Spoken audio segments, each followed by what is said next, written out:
this man kicked me out of our hotel, threw all my stuff outside, canceled my flight, and then left me stranded here. And I have been by myself in Singapore ever since. And I just gotta tell somebody just in case I don't make it back to the US or whatever. Because this lady's story has more holes in it than a dozen donuts. Was a fat Faison liar.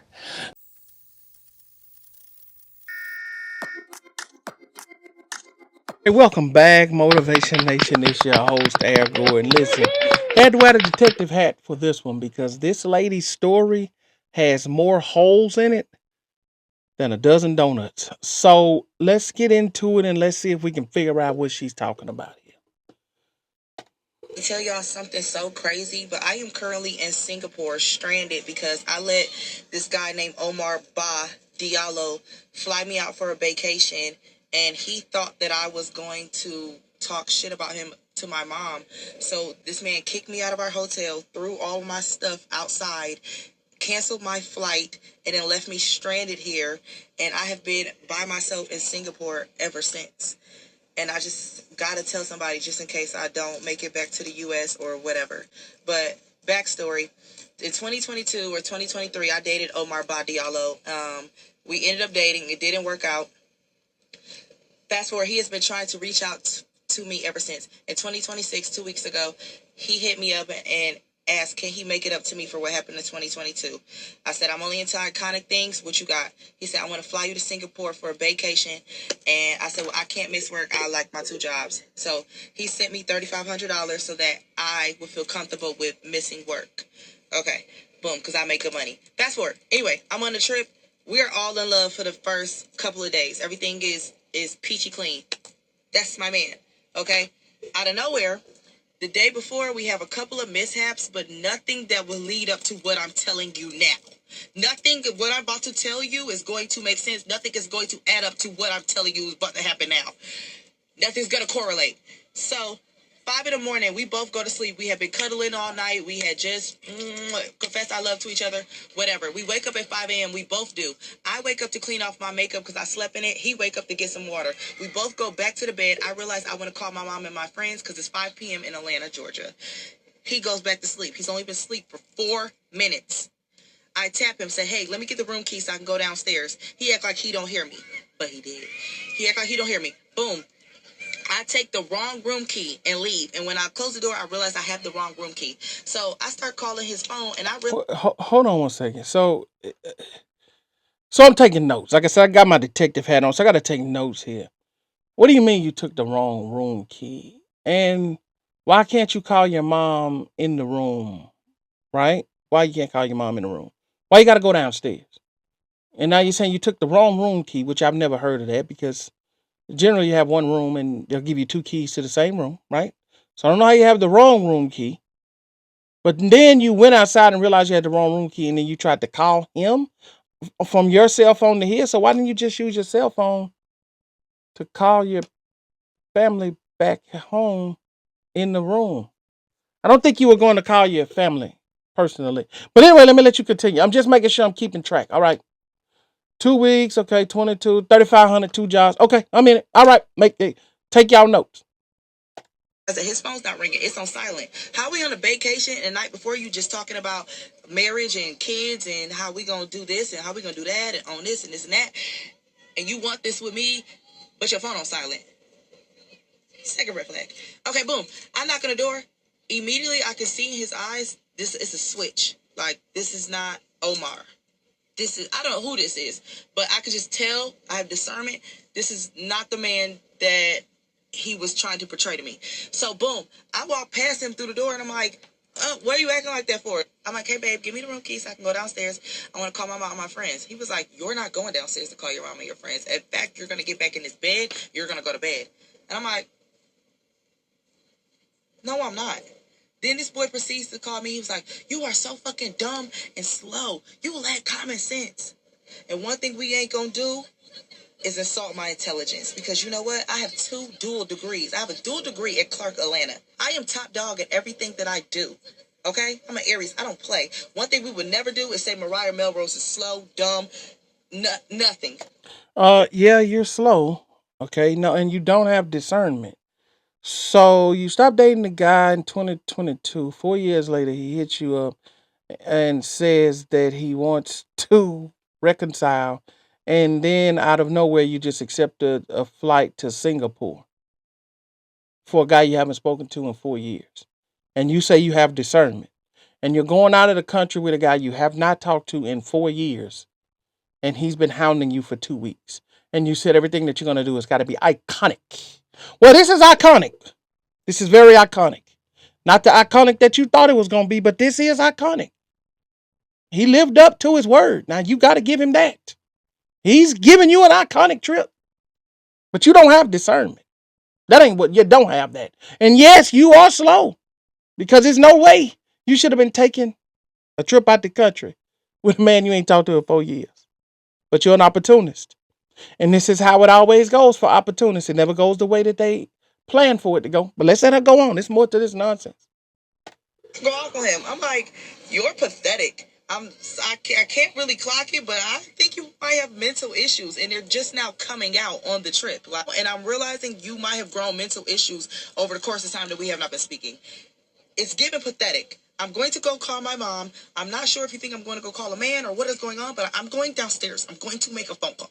He's like, if you go out this room, you will not make it back in this room. So I'm like, yes, I will. No, I wasn't. I get outside, call my mom or whatever. They like, yeah, if you think he might have mental issues, you think he might be mentally ill, go upstairs, pack your bag, move your flight, and come home. I'm like, okay, cool. I go upstairs. This boy double bolted the doors. I go get concierge. They come upstairs. They like, yeah, man, we can't let you in this room because he double bolted the doors. He double locked. He have double locked the key. So they put me in a conference room because I have on lingerie and a robe. Because mind you, we were just in love the night before. So I'm in a conference room. I'm weeping and sobbing because I'm just trying to figure out what would make him think that I deserve this. Nothing that occurred in the past 2-3 days amounts to this. So my heart stops because the lady comes around the corner and she goes, I hate to break it to you, ma'am, but I just tried to talk to him and he said he does not know you and proceeded to throw all your stuff out in the hallway. My expensive camera equipment, my Sony V1, my G7X that I just got as a gift from another guy I'm dating. Oh, there we go. We've gotten to the culprit. Now we see why he's behaving this way. You're dating another guy and you're in Singapore with another guy. And you're wondering why this guy's acting erratic and crazy. And you said that he thinks that you're going down to call another man. Well, it sounds to me like that is exactly what you're doing. Now, that doesn't justify his actions, but then again, you can't do something to someone and dictate their response. And you're making a video in case something happens to you. I think instead of you taking the time out to make this long TikTok video, you should be calling someone to get yourself up out of there. You can't be too distressed if you got time to make this video. But we figured out now what the issue is. You're trying to play multiple guys and it's not working out for you. What's wrong with getting one person and being faithful? Is that what this society's come to? Anyway, let's let her go on. New clothes, everything, my passport. That boy was withholding my passport, y'all. So I'm weeping and sobbing in the conference room because I can't even believe that this is happening to me. I'm so distraught that the lady helps me proceed to pack my bag. She helps me book a new hotel with their sister hotel, calls me a cab. My thing is, I'm a good person, so I know that I will bounce back from this because good things always happen to me due to the fact of me being a good person. I would never do nobody like this. Yeah, I am going to let God handle it, but when I tell you God don't play about me, over me wanting to call my mom, all because I wanted to call my mom, because you think that I'm about to throw dirt on your name or talk ill about you or have a conversation that is not around you, because I've been having all my conversations with my family and friends around him. So I'm thinking that he thinks that I'm about to talk about him or I'm about to call a man. Regardless, leaving me like this I'm in Singapore. It took me 24-hour flight to get here, away from my friends and family. You would desert me in Singapore? So I get to the new hotel. I look at my itinerary. That man canceled my flight.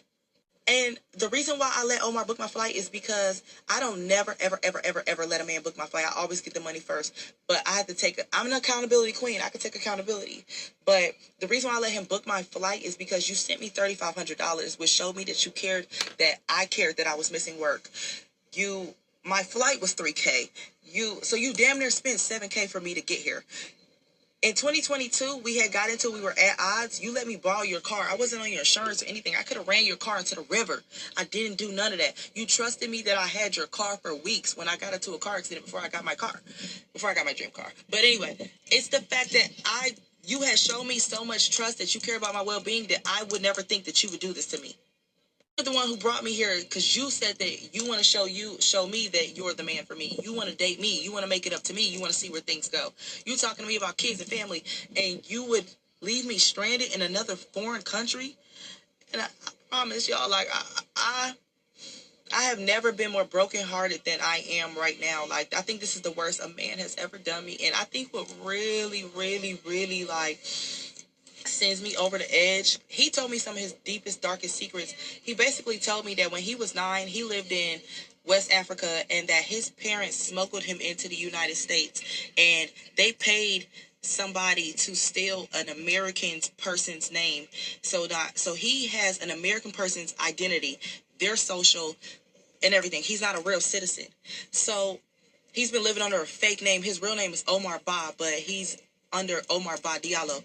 So you are basically smuggled into the U.S. So you know what it feels like to be abandoned by your parents. You know what it feels like to go through what you're going through. You know what it feels like you know what I'm saying? Like, you know what it feels like to be in a foreign country and you not have nothing or whatever. So the fact that you would leave me stranded on foreign land, my heart is so broken. Like, I can't even believe this is happening to me right now. I've been by myself on this trip ever since. Thank God I called my ex-boyfriend and he booked me another flight home. Thank God I called another guy that I was dating and he paid for my room for the rest of the week. But thank God I am loved. So you have an ex-boy. Let's run down. So you have an ex-boyfriend that's sending you money, and another guy that you're dating that's sending you money. Now, you said that you've had all your conversations with your family around him leading up to this event. And then all of a sudden at 5 o'clock in the morning, you now want to go downstairs to have a conversation with your family and your mother that you've been having around this man ever since you have been there. And you think it's something wrong with him. And you claim that you are a good person. No, ma'am, you're not a good person. And then you said, normally I get all my money up front. That sounds like a transaction, and it sounds like a situation to me. Normally I get all my money up front. So you get your money up front before you actually go to wherever the location is. What does that sound like to you guys? And then you proceed to say that this guy's in the country with a stolen identity, and you're alluding to the fact that allegedly, based on what you're saying, that the man that you dated in 2022 is has a fake identity. And you were okay with that as long as you were getting out of it what you wanted.